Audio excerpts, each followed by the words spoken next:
Hello, and welcome to another episode of Mad Scientist Brewing Beer Education Series.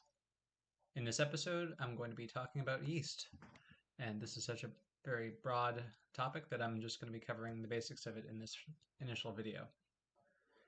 So what is yeast? Yeast is a single-celled fungus, which is found in nature and has been used for thousands of years by people for both baking as well as for making wine and beer through fermentation. It's what's responsible for making the alcohol and other flavor compounds in beer, and it also produces carbon dioxide, which is used to carbonate beer in bottle conditioned or cask conditioned beers. So, just a bit of history in terms of beer using yeast in the brewing process. In early human civilization, nobody really understood that it was naturally occurring yeast that was responsible for fermentation, and that they thought it was some sort of divine intervention. At some point, the frothy head of the yeast that was formed during fermentation was referred to as God is good. It's believed that brewers began reusing yeast from batch to batch around the 12th century, which began the process of yeast domestication. By reusing yeast that performed well in discarding yeast, which gave bad batches, these brewers were unwittingly optimizing strains of yeast which were later used to create the best batches for brewing. And yet they still didn't recognize that yeast was a distinct and vital component in brewing. When the 1516 beer purity law, the Reinheitsgebot, was passed in Bavaria, it limited the ingredients to brewing beer to barley malt, hops, and water. Yeast was excluded, and yet we wouldn't have beer without yeast. It was more than 100 years later before yeast was first observed under a microscope, and almost 200 years later before Louis Pasteur established that yeast was a living microorganism. He helped prove once and for all that fermentation was not spontaneous. The process exposure were to the air, but it was from yeast that was found naturally that is responsible for the fermentation. Pasteur's work allowed brewing chemists to control their fermentation and be able to better isolate and select yeast strains to get the desired results. And because of this, the first lager yeast was isolated by the Carlsberg Brewery, and they were able to propagate and store that for future batches. These techniques for selecting and keeping and storing yeast are now used for varieties of ale yeast, and individual strains may be cultured and used for brewers to get their desired flavors and fermentation profiles.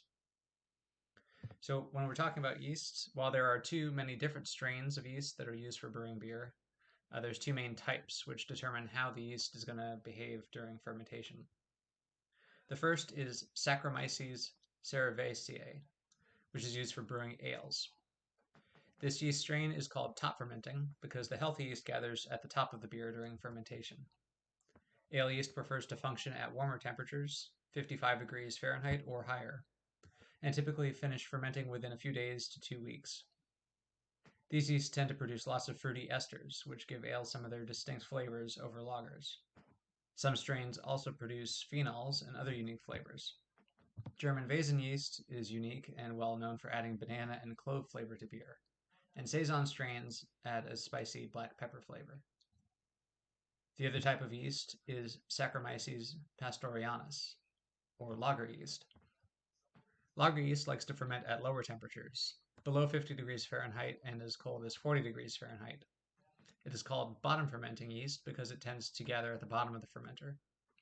Because they work at colder temperatures, lager yeast takes a lot longer to complete the fermentation, several weeks to a month or several months, depending on the beer strength.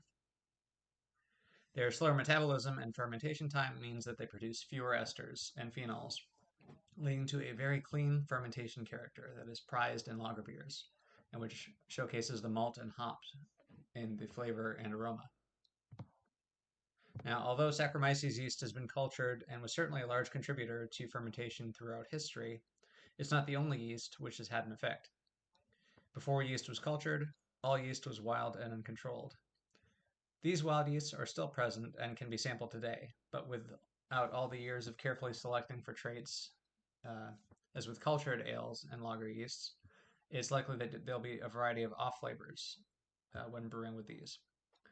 One of the most famous wild yeasts, or maybe infamous wild yeasts, is Brettanomyces species.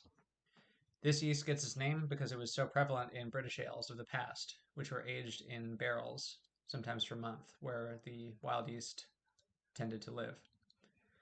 Brettanomyces is able to ferment longer chain sugars than Saccharomyces, which leads to a very dry beer. It also works very slowly and imparts a variety of flavors which improve over time, ranging from very fruity and dark cherry-like to a strong barnyard or horse blanket flavor. It's very much an acquired taste that you either love or hate, and I particularly more on the hate side.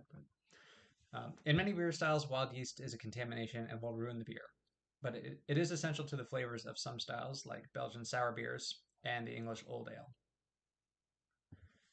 I won't get too much more into process of fermentation because that is enough for an entire video on its own.